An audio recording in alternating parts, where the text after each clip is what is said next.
Introduction. The Magic of the Book of the Dead, of the Egyptian Book of the Dead, by E. A. Wallis Budge. Introduction. The Magic of the Book of the Dead. The Egyptians, from the earliest to the latest period of their history, were addicted to the use of formulae which were thought to be able to effect results usually beyond the power of man, and they accompanied such formulae with the performance of certain ceremonies. The formulae consisted of the repetition of the names of gods and supernatural beings, benevolent or hostile to man as the case might be, and of entreaties or curses. The ceremonies were of various kinds, and the object of the present chapter is to describe briefly those which relate to the various sections of the Book of the Dead. The Egyptian believed that every word spoken under certain circumstances must be followed by some effect, good or bad. A prayer uttered by a properly qualified person, or by a man ceremonially pure, in the proper place and in the proper manner, must necessarily be answered favourably. And similarly, the curses which were pronounced upon a man, or beast, or thing, in the name of a hostile supernatural being, were bound to result in harm to the object cursed. It seems that this idea had its origin in the belief that the world, and all that therein is, came into being immediately after Thoth had interpreted in words the will of the deity in respect of the creation of the world, and that creation was the result of the god's command.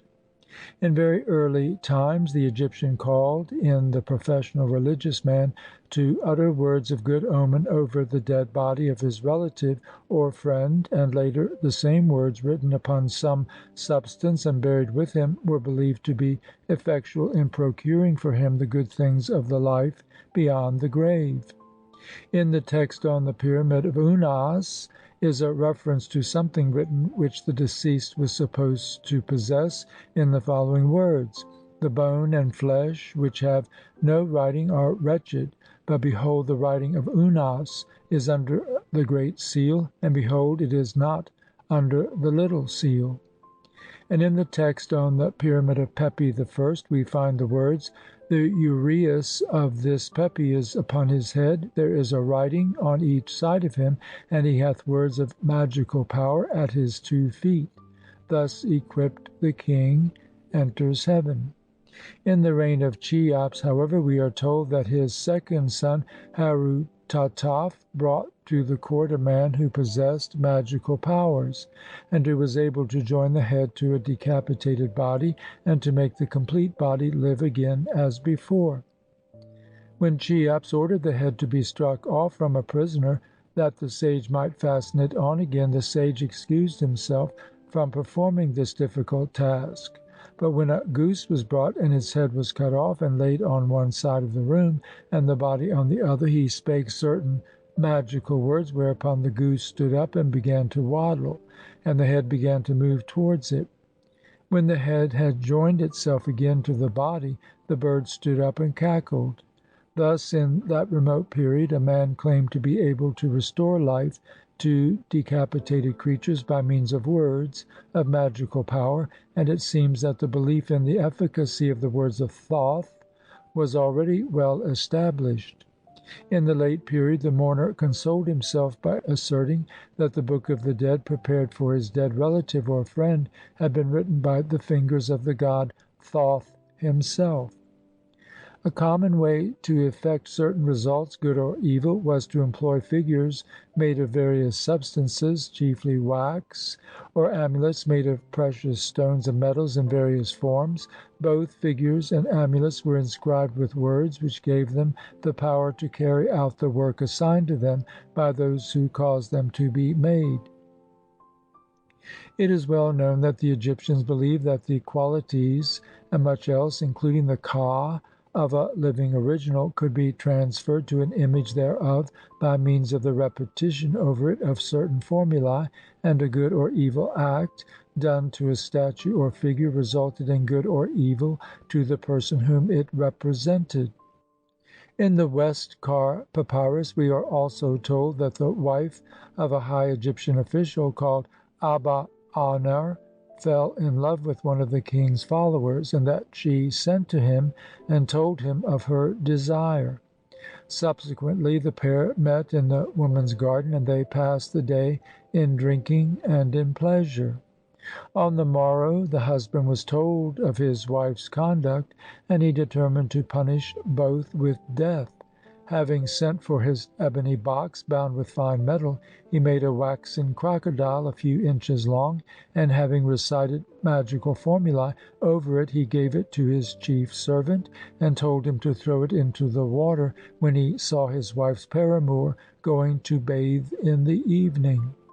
When the guilty pair had passed another day together, and the young man went down to the river in the evening, the chief servant cast the waxen crocodile into the water, and as it was falling it turned into a huge living crocodile about 12 feet long, which swallowed the young man. 7 days later Abba Anir and the king Nebka went to the water where the crocodile was, and Abba Aner ordered it to give up the young man, and it came out of the water and straightway brought up the young man. When the king had made some remark, Abba Aner picked up the crocodile, which at once turned into the small waxen crocodile that it was originally, and when he again ordered it to devour the young man, it once more became a living reptile, and seizing the young man made its way to the water and disappeared with him. The faithless wife was burnt. The principal actors in this story are said to have flourished during the rule of the third dynasty of Egypt, nearly 4,000 years before Christ, and it is a noteworthy fact that the narrative mentions the ebony and metal box and the making of a waxen crocodile in a way which seems to show that their owner was in the habit of using the box and the wax frequently. About the time of the 18th dynasty, we learn from a papyrus that a man was prosecuted in Egypt for having made figures of men and women in wax, by which he caused sundry and divers pains and sicknesses to the living beings whom they represented. And according to Pseudo-Callisthenes, Nectanebus wrought magic by means of a bowl of water, some waxen figures, and an ebony rod. The waxen figures were made in the forms of the soldiers of the enemy who were coming against him by sea or by land, and were placed upon the water in the basin by him. Nectanebus then arrayed himself in suitable apparel, and having taken the rod in his hand, began to recite certain formulae and the names of divine powers known unto him, whereupon the waxen figures became animated, and straightway sank to the bottom of the bowl. At the same moment the hosts of the enemy were destroyed. If the foe was coming by sea, he placed the waxen soldiers in waxen ships, and at the sound of the words of power both ships and men sank into the waves, as the waxen models sank to the bottom of the sea. The same informant tells us that when Nectanebus wished Olympias, the mother of Alexander the Great, to believe that the god Ammon had visited her during the night, he went forth from her presence into the plain and gathered a number of herbs which had the power of causing dreams, and pressed out the juice from them. He then fashioned a female figure in the form of Olympias, and inscribed the queen's name upon it, and having made the model of a bed, he laid the figure thereon. Nectanebus next lit a lamp, and reciting the words of power which would compel the demons to send Olympias a dream, he poured out the juice of the herbs over the waxen figure. And at the moment of the performance of these acts, Olympias dreamed that she was in the arms of the god Ammon.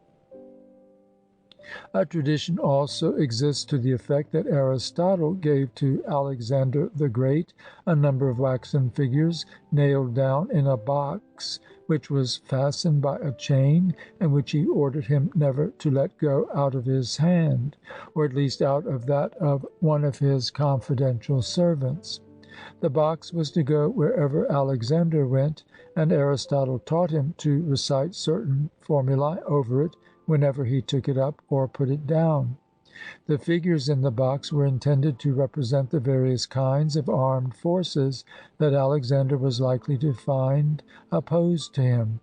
Some of the models held in their hands leaden swords which were curved backwards, and some had spears in their hands pointed head downwards, and some had bows with cut strings. All these were laid face downwards in the box. When Alexander was engaged in war with any nation armed with swords or spears or bows, if he recited the formulae which Aristotle had taught him, the swords of the foe would become as lead and bend backwards, the spears would become impotent in the hands of those who held them, and their heads would turn to the ground, and the strings of the bows would snap. Returning to purely Egyptian sources for information concerning the use of wax figures, we come to an important work consisting of several chapters which were to be recited to keep away storm clouds and thunder from the sky. One chapter reads, "Fire upon thee, O Apep, thou enemy of Ra! The eye of Horus prevaileth over the accursed soul, and shade of Apep, the flame of the eye of Horus gnaweth into that enemy of Ra. The flame of the eye of Horus eateth into all the enemies of Pa'ah in death and in life." The rubric belonging to the chapters orders that it shall be recited over Apep, written in green ink upon a piece of new papyrus, and over a wax figure of Apep, on which his name is inscribed in green ink. This figure shall then be put in the fire, that the enemy of Ra may be devoured. When Apep is put in the fire, speak ye words of power, and say, "Taste thou, death to thee, Apep! Get thee back, retreat, thou enemy of Ra! Fall down, wriggle away, depart, retreat! I have driven thee back, I have hacked thee in pieces. Back, thou fiend, an end to thee! Therefore have I cast fire at thee, therefore have I caused thee to be destroyed, therefore have I judged and condemned thee to an evil doom. An end to thee, an end to thee! Taste thou, an end to thee! Mayest thou never rise up again! An end to thee! An end to thee! Taste thou, and come to an end! I have destroyed the enemy of Ra. This figure of Apep shall be burnt in a grass fire, and when burnt, its ashes are to be mixed with excrement and thrown into a fire. Afterwards, when thou hast thrown Apep into the fire at daybreak of the festival of the Six, spit upon him and defile him with thy left foot. Thus shall be repulsed the roarings of the backward of face. Thou shalt do the like of this at daybreak on the festival of the 15th day, for by means of it Apep shall be repulsed and slain before the Sektet boat. Thou shalt do the like of this when tempests rage in the eastern parts of the sky, when Ra sets in the land of life, to prevent the arrival of red threatening clouds in the eastern quarter of the sky. Thou shalt do the like of this many times as a preventive against the shower. The sun's disk shall shine, and Apep shall be overthrown in very truth. Elsewhere we are told that if it be wished to destroy the fiends which accompany Apep, we must write the names of their fathers and mothers and offspring with green paint upon new papyrus, and also inscribe their names upon wax figures of them which shall be tied round with dark hair. These figures shall be spit upon, and shall be spurned with the left foot and stabbed with a stone knife.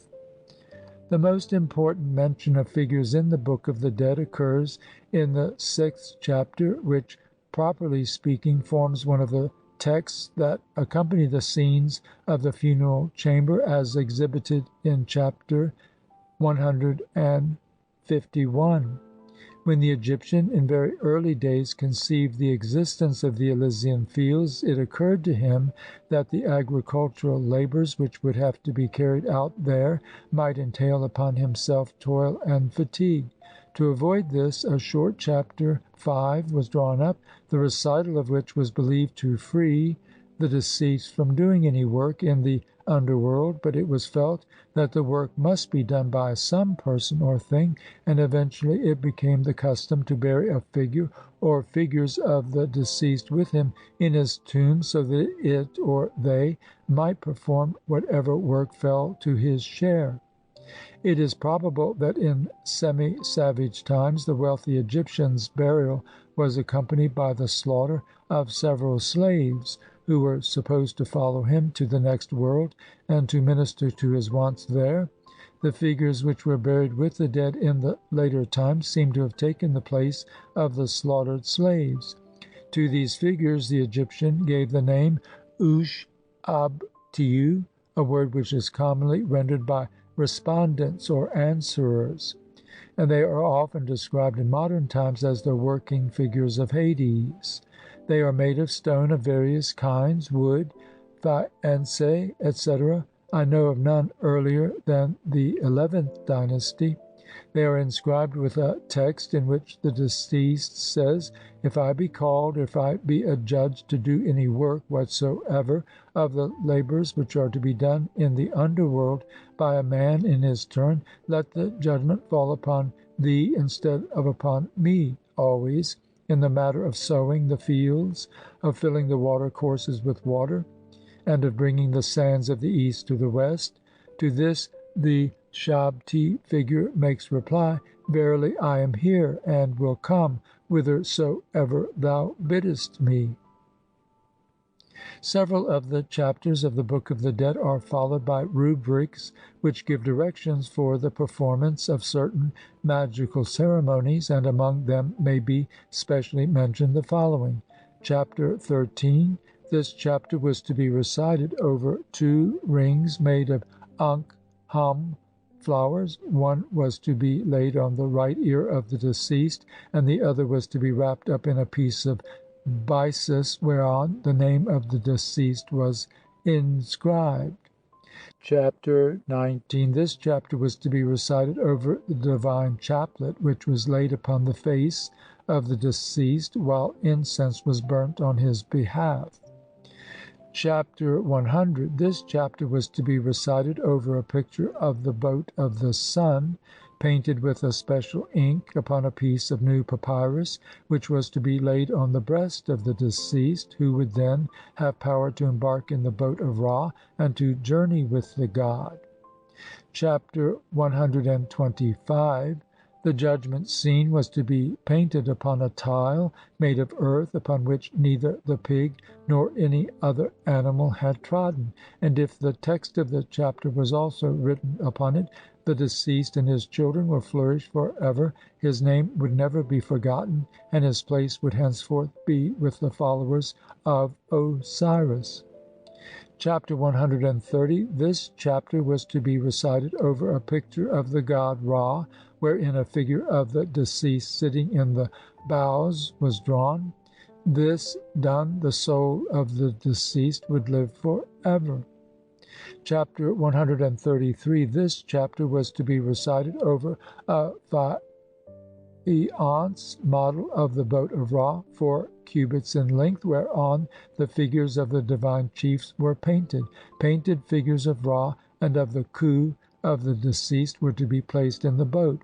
A model of the starry heavens was also to be made, and upon it the model of the boat of Ra was to be moved about in imitation of the motion of the boat of the god in heaven. This ceremony would cause the deceased to be received by the gods in heaven as one of themselves. Chapter 134. This chapter was to be recited over figures of a hawk, Ra, Tem, Shu, Tif, Nut, Seb, Nut, Osiris, Isis, Suti, and Nephthys, painted on a plaque, which was to be placed in a model of the boat of Ra, wherein the deceased was seated. This ceremony would cause the deceased to travel with Ra in the sky. Chapter 136a. This chapter was to be recited over a figure of the deceased seated in the boat of Ra. Chapter 137a. This chapter was to be recited over 4 fires, fed by a special kind of cloth anointed with unguent, which were to be placed in the hands of 4 men who had the names of the pillars of Horus written upon their shoulders. 4 clay troughs, whereon incense had been sprinkled, were to be filled with the milk of a white cow, and the milk was to be employed in extinguishing the 4 fires. If this chapter were recited daily for the deceased, he would become like unto Osiris in every respect. The rubric supplies a series of texts which were to be recited: 1 over a tet of crystal set in a plinth, which was to be placed in the west wall of the tomb; 2 over a figure of Anubis set in a plinth, which was to be placed in the east wall; 3 over a brick smeared with pitch, which was set on fire and then placed in the south wall; and 4 over a brick inscribed with the figure of a palm tree, which was set in the north wall. Chapter 140. This chapter was to be recited over an utchat, or figure of the Eye of Horus, made either of lapis lazuli or mock stone, and over another made of jasper. During the recital of the chapter 4 altars were to be lighted for Ra Tem, and 4 for the utchat, and 4 for the gods who were mentioned therein. Chapter 144. The 7 sections of this chapter were to be recited over a drawing of the 7 arits, at each of which 3 gods were seated. By these means the deceased was prevented from being turned back at the door of any one of the 7 mansions of Osiris. Chapter 162. This chapter was to be recited over the figure of a cow made of fine gold, which was to be placed at the neck of the deceased. During the performance of this ceremony the priest is ordered to say, O Amen, O Amen, who art in heaven, turn thy face upon the dead body of thy son, and make him sound and strong in the underworld. Chapter 163. This chapter was to be recited over a serpent having legs and wearing a disk and 2 horns, and over 2 utchats having both eyes and wings. Chapter 164. This chapter was to be recited over a 3-headed ithyphallic figure of Mut painted upon a piece of linen, and over the figures of 2 dwarfs painted, one on each side of the goddess. Chapter 165. This chapter was to be recited over the figure of the god of the lifted hand, who had a body in the form of that of a beetle.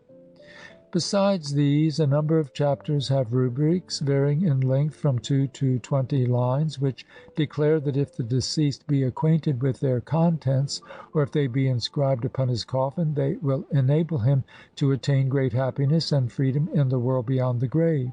7 other chapters consist of texts which were written upon the amulets that were usually laid upon the mummy, namely Numbers 30b, 89, 155, 156, 157, 158, and 159. Chapter 30b is found inscribed upon thousands of large green basalt scarabs, which were usually set in a banded frame of gold and laid inside or upon the breast, just over the heart. It is also found inscribed upon green basalt amulets made in the form of the heart. The object of this amulet was to preserve the heart of the deceased and to protect it from the attacks of those who were thought to steal away the hearts of the dead.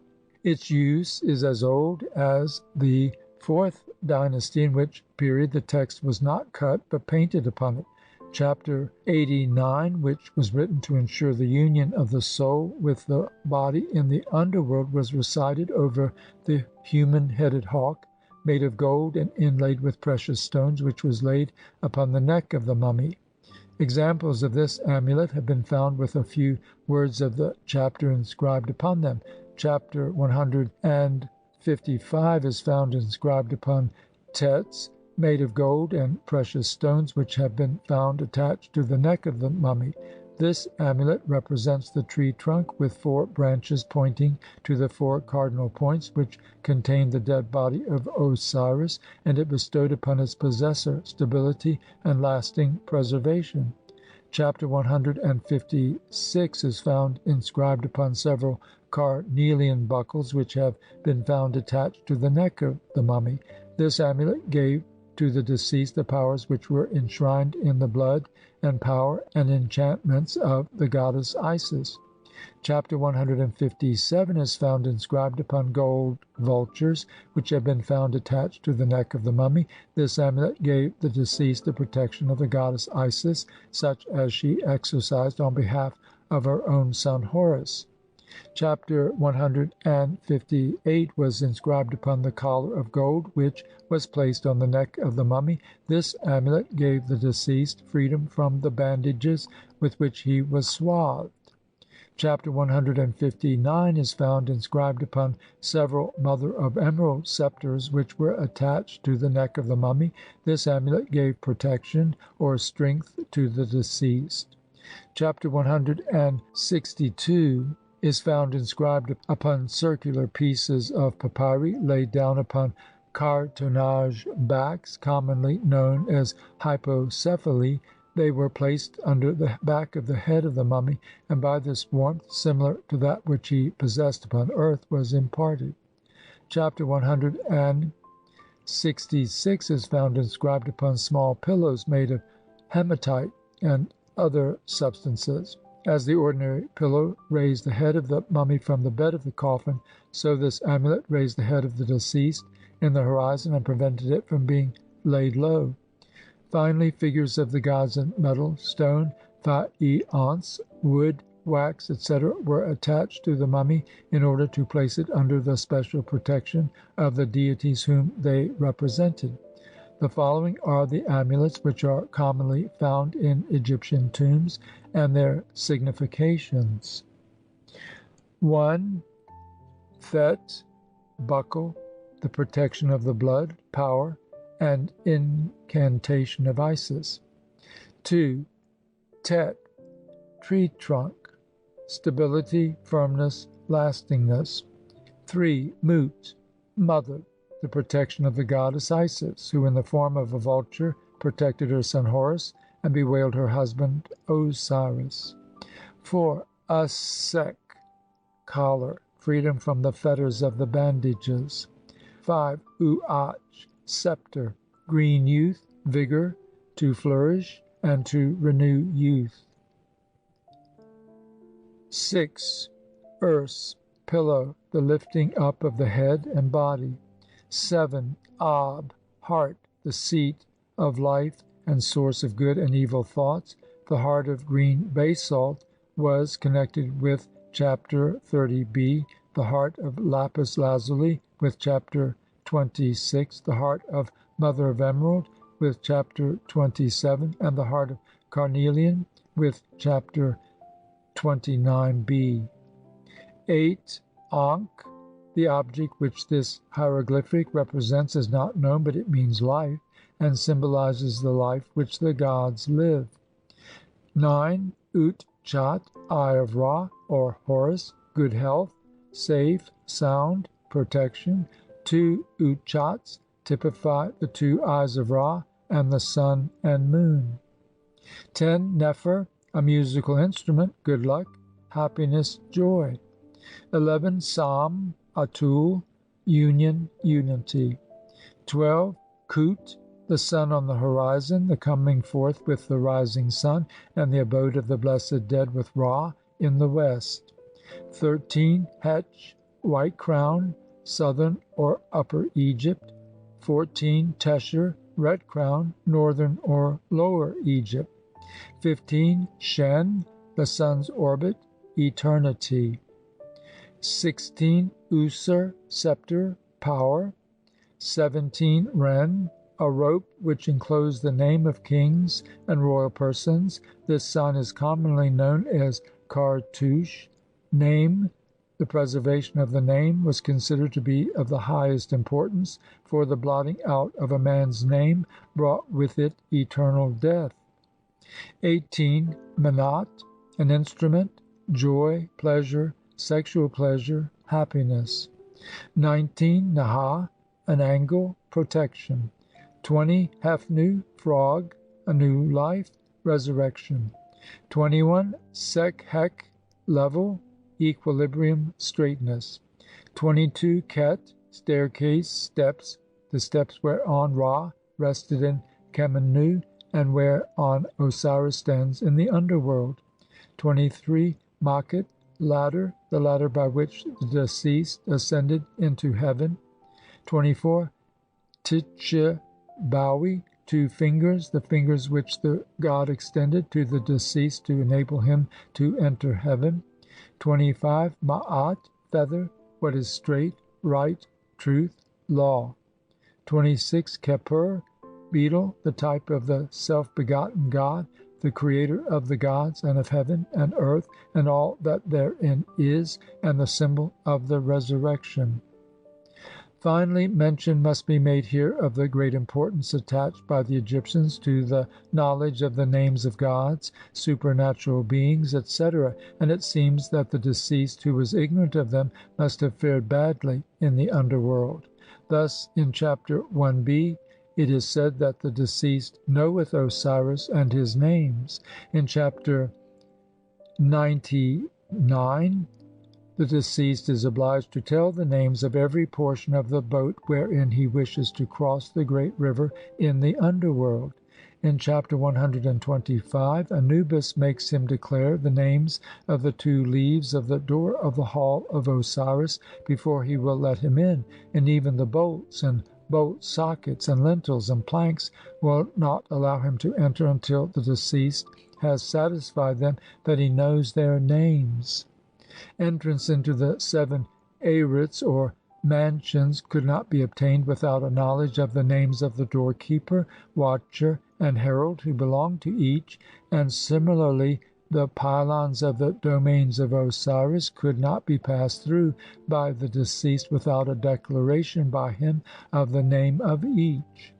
The idea underlying all such statements is that the man who knows the name of a god could invoke and obtain help from him by calling upon him, and that the hostility of a fiend could be successfully opposed by the repetition of his name. The knowledge of the names of fiends and demons constituted the chief power of the magicians of olden times, and the amulets of the Gnostics, which were inscribed with numbers of names of supernatural powers, are the practical expression of the belief in the efficacy of the knowledge of names which existed in Egypt from time immemorial. End of Introduction. The Magic of the Book of the Dead. Introduction. The Object and Contents of the Book of the Dead by E. A. Wallis Budge. Introduction. The Object and Contents of the Book of the Dead. Though the chapters of the Book of the Dead represent beliefs belonging to various periods of the long life of the Egyptian nation, and opinions held by several schools of thought in Egypt, the object of them all was to benefit the deceased. They were intended to give him the power to have and to enjoy life everlasting, to give him everything which he required in the life beyond the grave, to ensure his victory over his foes, to procure for him the power of going whithersoever he pleased, and when and how he pleased, to preserve the mummy intact, and finally to enable his soul to enter into the bark of Ra, or into whatever abode of the blessed had been conceived of by him. A perusal of the translations of the chapters will show the reader what their contents are, but it will not be out of place here to group certain chapters which have a common object, for the various beliefs which they represent then become more clear. A certain number of the chapters of the Book of the Dead are hymns, which are addressed either to Ra or to Osiris. In the present work these are represented by the hymns from the papyri of Ani, Kena, Hu Nefer, and Necht, which I have called hymns introductory, and to these we should add chapters 182 and 183, which are really hymns to Osiris by Thoth. Another collection of fine hymns is found in Chapter 15, where we have hymns to Ra and Osiris and a litany to Osiris. The papyrus of Ani, from which these are translated, gives the oldest and most complete form of the chapter. They are most important, for they enable us to understand what attributes were ascribed to Ra, and it seems as if many of them were in later times transferred to Osiris, who was originally nothing but a god of the dead. With these hymns should be mentioned the texts which accompany the judgment scene, but these have already been described in the chapter on that subject given above, and they are fully translated. The judgment scene also leads us to the consideration of the 125th chapter, which is certainly one of the most important and interesting in the whole book. It consists of three parts: introduction, negative confession, and concluding text. Introduction was said by the deceased at the entrance to the hall of Double Ma'ati. The negative confession was recited by him before the 42 gods who sat in judgment upon him in this hall, and the concluding text was uttered by him when he had passed the ordeal of judgment and was beginning his new life. It is probable that these three texts were originally merely versions each of the other, but in the 18th dynasty they are all copied together into papyri. The deceased first asserted that he had not committed certain sins. He next addressed 42 gods by their names, and declared before each that he had not committed the special sin which it was the duty of the god to punish. And lastly, he makes a third confession, the first part of which is practically in the same words as a portion of the introduction. The introduction provided the passwords which enabled him to enter the hall, and the concluding text provided those which enabled him to go forth from it. It is impossible to say when or how this beautiful chapter, with its lofty conceptions of morality, grew, but although the form in which these are set forth is not older than the 18th dynasty, the ideas themselves belong to a period which is as old as the rule of the kings of the 3rd dynasty. From the negative confession we see that the pious Egyptian abhorred fraud, theft, deceit, robbery with violence, iniquity of every kind, adultery, unchastity, and sins of wantonness, manslaughter, murder, incitement to murder, and that he delighted in showing he had wronged none in any way. He neither purloined the things which belonged to his God, nor did he slay the sacred animals. He thought not lightly of the God of his city, and he never cursed him. He honored his king, and he neither wasted his neighbor's plowed lands, nor defiled his running stream. He spake not haughtily, he behaved not insolently, he multiplied not his speech overmuch, he abused no man, he attacked no man, he swore not at all, he stirred not up strife, he terrified no man, he was not a man of wrath, he spake evil of none, and he never pried into matters to make mischief. He judged not hastily, he defrauded not his neighbor in the market, he shut not his ears to the words of right and truth, he sought not honors, he never gave way to anger except for a proper cause, and he sought not to enrich himself at the expense of his neighbors. It is difficult to give the exact shades of meaning of many of the words in this confession, but the general sense is thoroughly well made out. The Egyptian code of morals, as may be seen from the 125th chapter, was the grandest and most comprehensive of those now known to have existed among the nations of antiquity. The 110th chapter, which describes the employments and enjoyments of the deceased in the Sekhet Heptep and Sekhet Aru, or Elysian fields, contains ideas of the greatest antiquity, which date probably from the time when the system of village communities was in vogue in Egypt. The deceased plows, sows, and reaps, and lives exactly the same kind of life as a farmer would live in the fertile lands of the Delta, and it would seem that he enjoys all the pleasures which a human being enjoys upon earth. In the 5th chapter of the Book of the Dead, the deceased found a text which would free him from certain agricultural labours which had to be done in the Elysian fields, but inasmuch as the work of watering and top dressing the fields and sowing the crops had to be done by some one, figures made in the form of the deceased and inscribed with his name were buried with the dead to toil for him. Such figures have often in their hands models of the basket in which the field labourer carried earth and the hoe with which he filled it. And the text of the 6th chapter, which was also inscribed upon them, provided the deceased with substitutes to toil for him in the farms of the gods.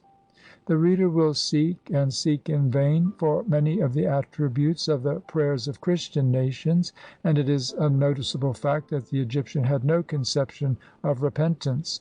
At the judgment which took place in the hall of Osiris, he based his claim for admission into the kingdom of that god upon the fact that he had not committed certain sins, and that he had feared God and honored the king, and had given bread to the hungry, drink to the thirsty, clothes to the naked, and a boat to him that had suffered shipwreck on the Nile. His belief in the efficacy of works was great, and when he had any doubt about their power to deliver him finally from the hosts of darkness, he protected himself by means of amulets, inscribed or plain, and figures of gods painted upon his coffin and papyrus, or cut in wood or on stones which possessed magical powers. The chapters which refer to such amulets are Numbers 13, 19, 30b, 89, 100, 125, 130, 133, 134, 136a, 137a, 140, 144, 156, 157, 158, 159, 162, 163, 164, 165, and 166. One of the most interesting chapters in the whole book is the 17th, which contains a series of statements concerning the origin of the gods and the things of the next world. To many of these statements more than one explanation of their meaning is appended, and as these occur in copies of the chapter which are found inscribed upon coffins of the 11th dynasty, it is clear that already at that early date several opinions on these matters existed. The views expressed in the chapter appear to be those of an ancient college of priests at Heliopolis, which became gradually adopted throughout Egypt. The vignettes which accompany the chapter in the best illuminated papyri are most elaborate, and they show by their attention to detail that it formed one of the most important of the texts of this class which were copied for general use. The 64th chapter was very highly esteemed, and it was believed to be one of the oldest parts of the Book of the Dead.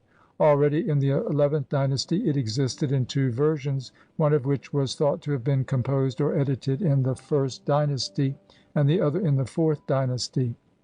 The longer version is entitled simply "The Chapter of Coming Forth by Day in the Underworld," but the shorter is described as "The Chapter of Knowing the Chapters of Coming Forth by Day," in a single chapter. Whether we are to understand by the latter title that the chapter contained the essence of all the chapters of the Book of the Dead, and that the deceased who was provided with it was as well protected as if he had copies of them all, is not quite clear, but it seems probable. It will be noticed that several chapters are called chapters of coming forth by day, and among them may be specially noticed chapters 2 and 3, which provide that the deceased may come forth in the underworld and live after he hath died, even as doth Ra day by day. Chapter 65, which provides that the khu of the deceased shall live and shall inflict blows upon his enemy. Chapter 66, which gives the deceased power to alight upon the forehead of Ra. Chapter 68, which gives him mastery over everything which is in the underworld and enables him to journey about among the living. Chapters 69, 70, and 71, wherein he identifies himself with Osiris, Sa, Orion, Anubis, Horus, and Tem, and declares his power over the winds of heaven. Chapter 72, which enables him to come forth by day in all the forms which he pleaseth to take, and to enter into an abode in the Elysian fields, where he shall be amply provided with wheat and barley, and chapter 180, which enables him to go about in the underworld with freedom of movement, and to perform all the transformations of a living soul. An important group of chapters referring to the transformations which a man may undergo if he pleases in the underworld is introduced by chapter 76, wherein the deceased declares that he has been led unto the house of the king by the mantis, or so-called praying insect.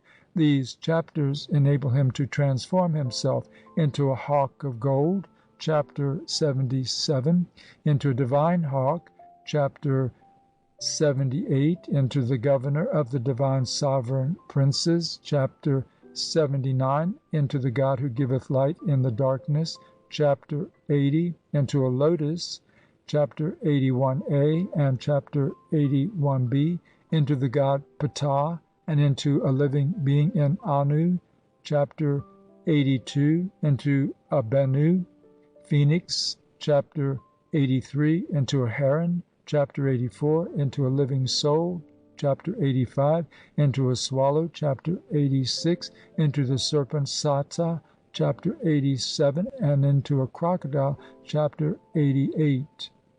A considerable number of chapters refer, as we should naturally expect, to the preservation of the body of the deceased in the tomb, and several were expressly written to give him power to resist the attacks of enemies, and to obtain meat and drink and the power of motion in the underworld. Thus chapter 1, which is proved by its title and vignette to refer to the ceremonies which took place on the day of the funeral, provides for the burial of the body in the proper way, so that the deceased may go in after coming forth. And chapters 8, 9, 11, 12, 13, 48, 67, 107, 118, 119, 122, 161, and 180 enable him to make his way in the underworld without let or hindrance, and to overcome his enemies. The deceased wished to protect himself by means of magical formulae. Chapter 24 provides these formulae for him, and chapter 32 gives him the power to keep hold of them. Chapters 21 and 22 give the deceased a mouth, and chapter 23 provides him with the power of opening it. Chapter 25 gave him the faculty of remembering his name. 7 chapters 26 through 30b gave him a heart, and provided him with prayers and formulae which prevented those who stole hearts from snatching it away from him, and from driving it away from him when it was weighed in the judgment hall of Osiris. The crocodile which came to steal away the words of power and protection which the deceased had with him was repulsed by the words of chapter 31. Chapters 33, 34, 35, 36, 37, and 39 prevented him from being stung or bitten by snakes and serpents, and did away with the power of the beetle Apes Shate to gnaw his body to pieces. Chapters 38a and 38b enabled him to escape from the deadly cobra, and chapter 40 delivered him from the power of the serpent, who, though he is here acting as the friend of Horus by devouring the ass which typifies the fiend Set, is nevertheless to be feared. In the underworld and the cities thereof, punishment was inflicted on the dead, and to provide the favourite of Osiris with power to escape from stripes and wounds and decapitation at the deadly block, chapters 41, 42, 43, and 50 were composed. The deceased wished for a seat in the celestial Anu, Heliopolis, and this was given him by chapter 75, and chapter 47 prevented his throne and his habitation from being removed by any hostile being. He sighed to have power over running water, and to snuff the sweet breath of the north wind, and these comforts were secured for him by chapters 54, 55, 56, 57, 58, 59, 60, 61, and 62. The large number of chapters written for this purpose will show how great was the anxiety of the Egyptian in this matter. As fire and boiling water existed in the underworld, he hastened to protect himself from burns or scalds by the use of chapters 63a and 63b. Proper food was as necessary to the ka, or double of the deceased, as fresh air and water, and to ensure it against the need to eat filth and to drink dirty water, chapters 52, 53, 105, 110, 148, and 189 were composed. The idea of the ka being obliged to wander about starving and in search of food was so abhorrent to the pious Egyptian that every text which could in any wise help to secure sufficient meat and drink for it was gladly copied over and over again. The object of chapters 4, 74, 117, 119 was to enable the deceased to walk about at will and to roam through Re-stau, or the passages of the tomb and underworld, and when his way was stopped by Apep, chapter 7 enabled him to pass over the back of the fiend. The union of the soul with the body was provided for by chapter 89, as was the escape of the soul and the shade from the bonds of the tomb by chapters 91 and 92. Though the deceased had no wish to go to the east in the underworld, see chapter 93, he nevertheless wished to visit the celestial Abydos. A successful journey to this city was secured by the use of chapter 138. In spite of the best efforts of the embalmers, bodies sometimes rotted and perished in their tombs. Such calamities were averted by chapters 45 and 46, especially by chapter 154, which is one of the most interesting in the whole book. Overthrow in the underworld was averted by the use of chapter 51, the wrath of the god was appeased by chapter 14, and the danger of dying a second time was done away with by chapters 44, 175, and 176. The love of ritual and ceremony induced the Egyptians to take special care about the arrangement of the mummy and coffin and funeral furniture in the mummy chamber, and to make certain that all was properly done in this matter. Chapter 151, which consists of a view of the chamber and a group of short but important texts, was composed. The type of this chamber was, of course, the tomb of Osiris. The hall of Osiris, wherein the god dwelt with his princes, could only be reached after certain doors and mansions and domains, which were guarded by porters in the form of monsters, had been successfully passed through by the deceased, to enable the deceased to go through the 7 mansions and the 21 pylons and the 15 domains. Chapters 144, 147, 149, and 150 were written. These provided the deceased with the names of the beings who were in charge of the doors, and supplied him with the speeches which it was necessary that he should make. During his journey in the underworld, the deceased came to a huge river which he was obliged to cross. To enable him to embark in the mystical boat, every portion of which possessed a name which he was bound to know and be able to repeat, he provided himself with chapters 98 and 99. But this boat only served to take him across the river, and he longed to be able to embark in the boat of Ra, and to sit in its bows, and to sail about with the god for ever. This delight, however, could only be secured for him by means of chapters 100, 101, 102, 134, 136a, and 136b, and as a result copies of most of these chapters exist in nearly all large papyri. The Egyptian believed that he would encounter the foes who attacked Osiris in the underworld, and that the calamities which befell the god would come upon him also. He who delivered Osiris out of all his troubles was Thoth, the scribe of the gods, and to him were addressed chapters 18 and 20, which secured for the deceased the protection and triumph which this god had secured for his brother Osiris. The favor of Thoth was so necessary that 4 chapters 94, 95, 96, 97, were written to instruct the deceased to make an offering of a pallet and an ink jar to the god, and how to become nigh unto him.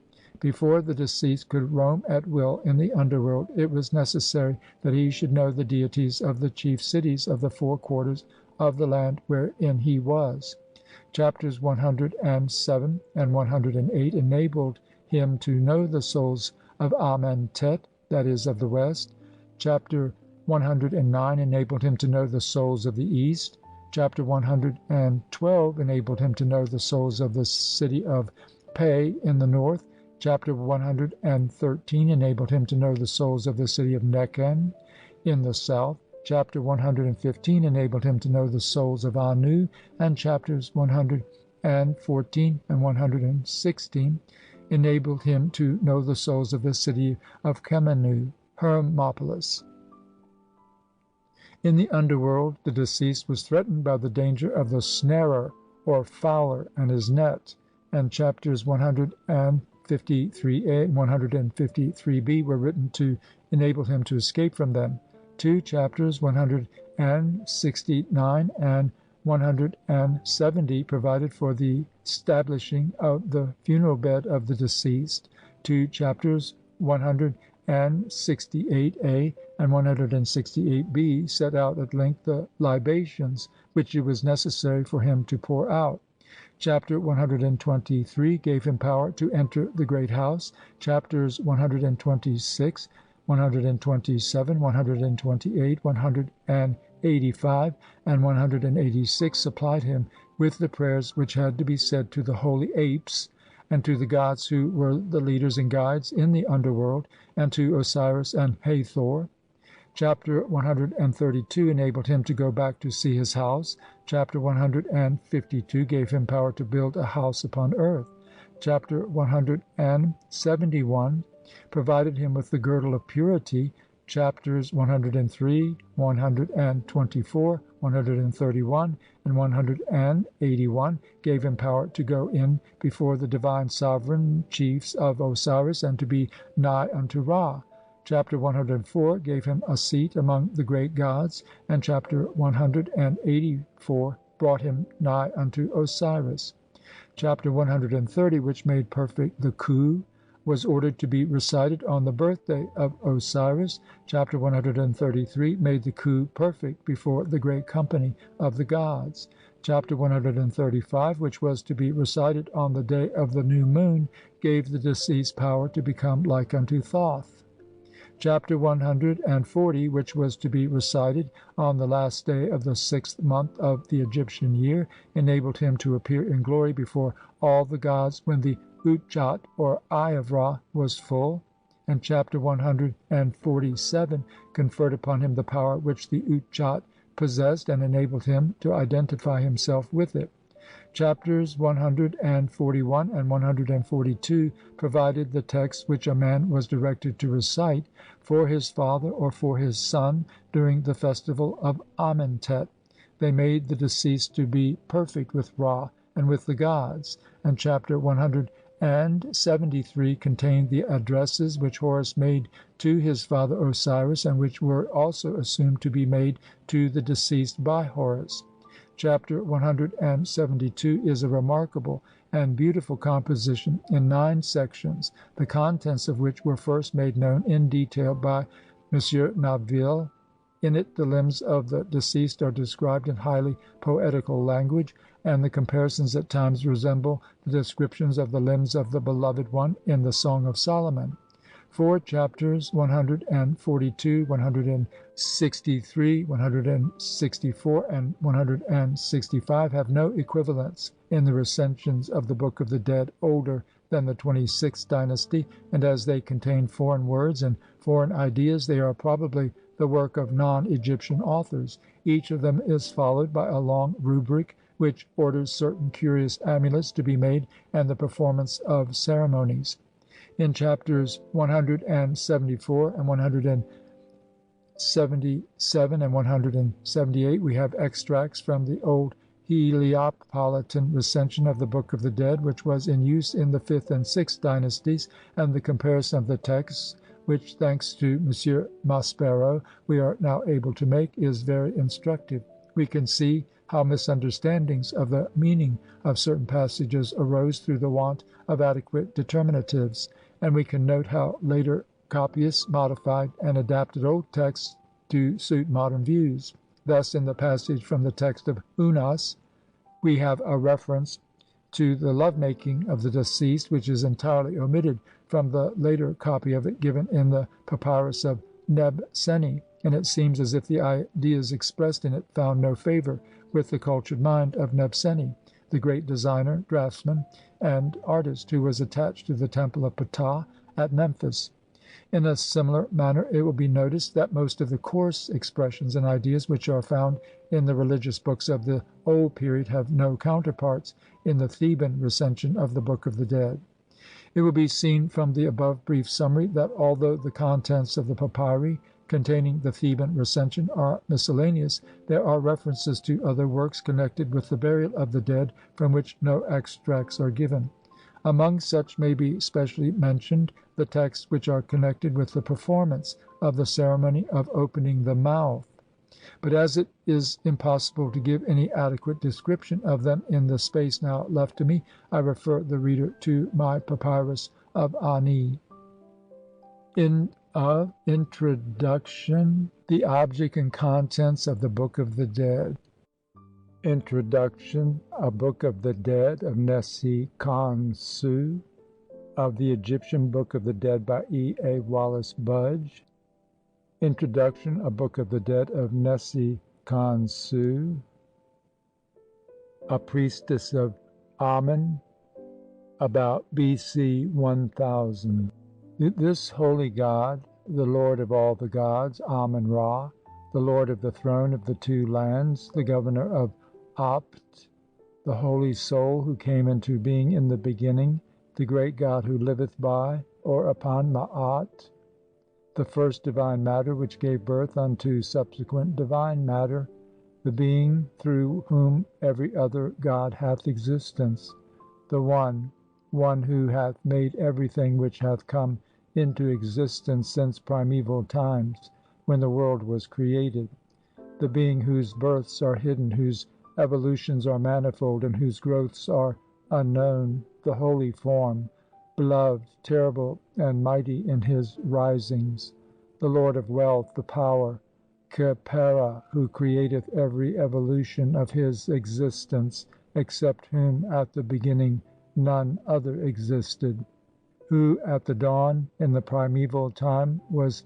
Etenu, the prince of rays and beams of light, who having made himself to be seen caused all men to live, who saileth over the celestial regions and faileth not, for at dawn on the morrow his ordinances are made permanent, who though an old man shineth in the form of one that is young, and having brought or led the uttermost parts of eternity, goeth round about the celestial regions, and journeyeth through the Tuat to illumine the two lands which he hath created, the God who acteth as God, who moulded himself, who made the heavens and the earth by his will or heart, the greatest of the great, the mightiest of the mighty, the prince who is mightier than the gods, the young bull with sharp horns, the protector of the two lands, in his mighty name of the everlasting one, who cometh and hath his might, who bringeth the remotest limit of eternity, the God Prince, who hath been Prince from the time that he came into being, the conqueror of the two lands by reason of his might, the terrible one of the double divine face, the divine aged one, the divine form who dwelleth in the forms of all the gods, the lion god with awesome eye, the sovereign who casteth forth the two eyes, the Lord of flame, which goeth against his enemies, the God Nu, the prince who advanceth at his hour to vivify that which cometh forth upon his potter's wheel, the disk of the moon god, who openeth a way both in heaven and upon earth for thy beautiful form, the beneficent or operative God, who is untiring, and who is vigorous of heart both in rising and in setting, from whose divine eyes come forth men and women, at whose utterance the gods come into being, and food is created, and tchefau food is made, and all things which are come into being, the traverser of eternity, the old man who maketh himself young again, with myriads of pairs of eyes and numberless pairs of ears, whose light is the guide of the God of millions of years, the Lord of life, who giveth unto whom he pleaseth the circuit of the earth along with the seat of his divine face, who setteth out upon his journey and suffereth no mishap by the way, whose work none can destroy, the Lord of delight, whose name is sweet and beloved, and dawn mankind make supplication unto him, the mighty one of victory, the mighty one of twofold strength, the possessor of fear, the young bull, who maketh an end of the hostile ones, the mighty one who doeth battle with his foes, through whose divine plans the earth came into being, the soul who giveth light from his two uchats eyes, the god by Iti, who created the divine transformations, the Holy One who is unknown, the King who maketh kings to rule, and who girdeth up the earth in its courses, and to whose souls the gods and the goddesses pay homage, by reason of the might of his terror, since he hath gone before that which followeth endureth, the creator of the world, by his secret counsels, the god Khepera, who is unknown, and who is more hidden than the other gods, whose substitute is the divine disk, the unknown one who hideth himself from that which cometh forth from him. He is the flame which sendeth forth rays of light with mighty splendor, but though he can be seen in form, and observation can be made of him at his appearance, yet he cannot be understood, and at dawn mankind make supplication unto him. His risings are of crystal among the company of the gods, and he is the beloved object of every god.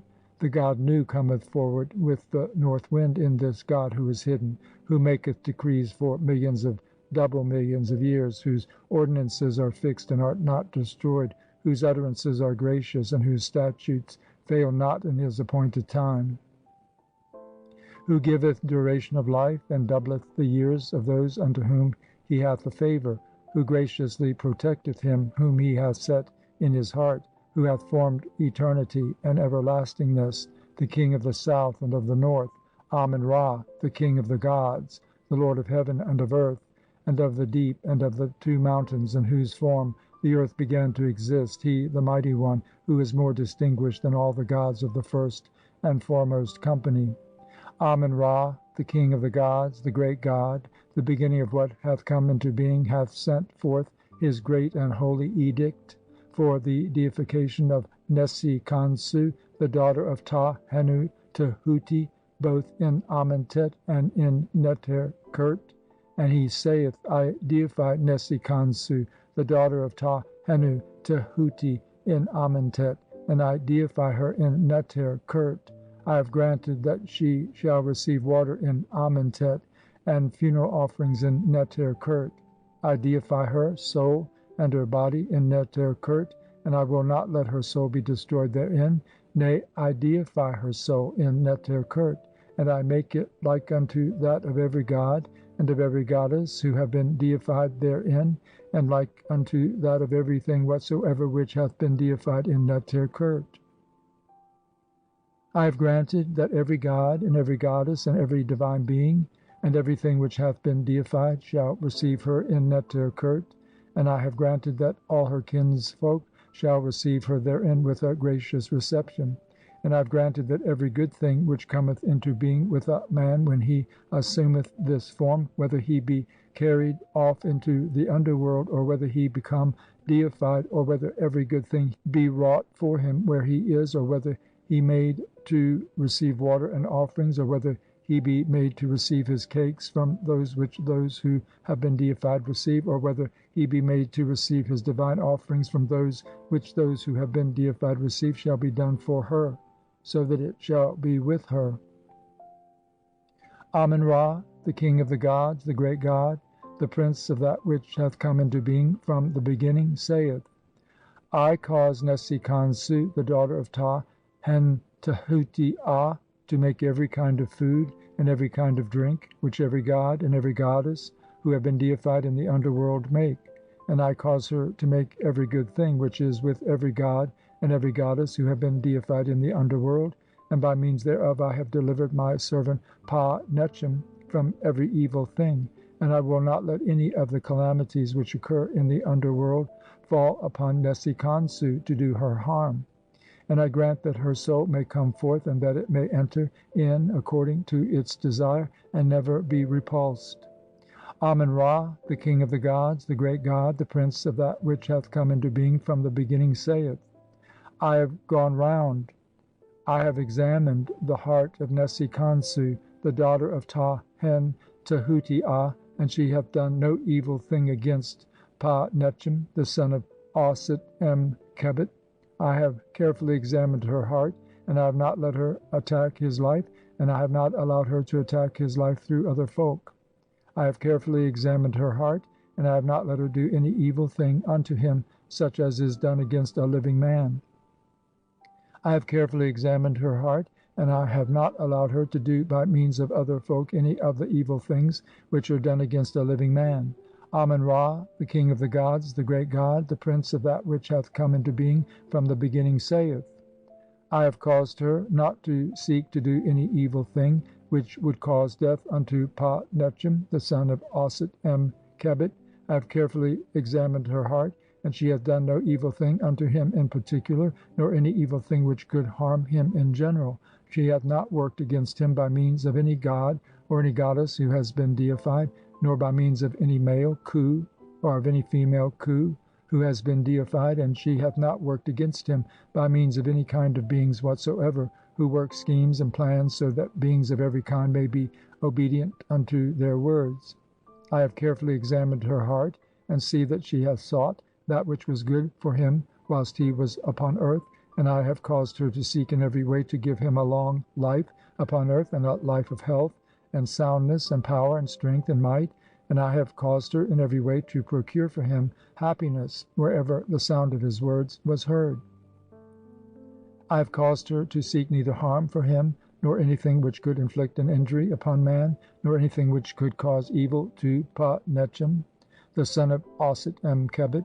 I have caused her not to seek any evil thing, or any noxious thing which would induce death, or any harmful thing like unto those things which make the heart of man to tremble, or those which do harm unto the men and women who were beloved by Pa Nechem, nor unto him by making his heart terrified at them by means of the evil words which have been directed against them, the men and women. I have caused all that concerneth the heart and soul of Nesi Khonsu to be in good case, that is to say, her heart hath not been driven away from her soul hath not been driven away from her heart hath not been driven away from herself, Nesi Khonsu herself hath not been in any way driven back with the repulse with which a being in her form, that is to say, a being who hath been deified in the underworld, whatever its nature may be, is sometimes repulsed. And no evil thing whatsoever, such as may be done unto the human being who is in a state like unto hers, hath been done unto her. Nay, but I have given all that could delight Nesi Khonsu, namely, that Pa Nechem might enjoy a very long life, along with might and strength and power, that his life might not be cut short, that no evil thing of any kind whatsoever, and none of the things which do harm unto a man and strike terror into his heart, might come nigh him, or his wives, or his children, or his brethren, or Atawi, or Nesta Neb Asher, or Masa Haratha, or Techui Nefer, the children of Nesi Khonsu, or the brethren of Nesi Khonsu. And I have caused that everything which would be of advantage to Pa Nechem, and all that would be of benefit to him in any way whatsoever, and which could happen to a man in his condition, and an exceedingly long life for himself, and his wives, and his children, and his brethren, may also come to Nesi Khonsu, and to her children, and to her sisters. Amen Ra, the king of the gods, the great god, the prince of that which hath come into being from the beginning, saith, I grant that all things, of whatever kinds they may be, which a man hath when he is in the state in which Nesi Khonsu is, and by which he is deified, shall be possessed by her. And I grant that the 70 addresses to Ra may be recited in my name, so that her soul may not be destroyed in the underworld. Amen Ra, the king of the gods, the great god, the prince of that which hath come into being from the beginning, saith, Every good word which can deify Nesi Khonsu, which will give her power to receive water and offerings, and which shall be uttered or said before me by any person whatsoever, I will fulfill to the uttermost, omitting nothing. Every good word which shall be uttered before me on behalf of Nesi Khonsu, I will fulfill at every season of the heavens, when Shu cometh forth, in such wise that none of the evil things which can reach a person who is in the condition in which she is shall touch her at any season of the heavens, when Shu cometh forth from the waters with his weapons, and when day beginneth in the sky. And I will utterly do away with the evil effect of every word which may be spoken by any person whatsoever of a being who is in the state in which is Nesi Khonsu, omitting nothing, at every season of the heavens, when Shu cometh forth from the waters with his weapons, and when day beginneth in the sky. Amen Ra, the king of the gods, the great god, the prince of that which hath come into being from the beginning, saith, I have caused the 70 addresses to Ra to be recited in my name, and I have not allowed any single benefit which belongeth to a man who is in the condition in which is Nesi Khonsu to escape her. And I have caused her to receive offerings, bread, and ale, and unguents, and wine, and pomade, and milk, and raisins, and I have caused her to receive all the benefits and all the good things which a being who is in her condition, and who is favored by me, and who hath been deified, can receive. And I have caused her to share equally with every god and every goddess every good thing whatsoever which those who have been deified in the underworld receive. And I have caused her to receive her divine offerings along with the gods. Amen Ra, the king of the gods, the great god, the prince of that which hath come into being from the beginning, saith, if the word by which the offering of Sekhet Aru and of a field in Sekhet Aru is made is not one which is good for the person who is in the condition in which is Nesi Khonsu, and it hath no effect, I myself will make unto her the offering of Sekhet Aru and of a field in Sekhet Aru, when that which is beneficial for her in this kind of offering shall come into being, and it shall suffer no diminution thereof whatsoever. Amen Ra, the king of the gods, the great god, the prince of that which hath come into being from the beginning, saith, all good things which shall be spoken in my presence, saying, let such and such things be done for Nesi Khonsu, the daughter of Ta Henu Tehutia, I will perform for her, and they shall not be lessened, and they shall not be abrogated, and nothing therefrom shall be cut off at every season of the heavens, when Shu cometh forth. And moreover, she shall receive in abundance the choicest things of all that is good for her, even as do every man and every god who have been deified, and who go forth, and who come in, and who journey unto every place as they please. Amen Ra, the king of the gods, the great god, the prince of that which hath come into being from the beginning, saith, as concerning all good things which have been spoken in my presence, that is to say, perform them for Pa Nechem, the son of Auset em Kebet, my servant, and for his wives, and his children, and his brethren, and his friends, and for those for whom his heart is afraid lest evil come upon them. Behold, I will send forth my great and mighty and holy word into every place, that it may cause every good thing to be with Pa Nechem and his wives, and his children, and his brethren, and all his friends, in such wise that if any man shall omit to say, let the decree of Amen Ra, the king of the gods, the great god, the prince of that which hath come into being from the beginning, be performed, I myself will make that which the great God hath spoken to come to pass. End of Introduction, the Book of the Dead of Nesi Khonsu.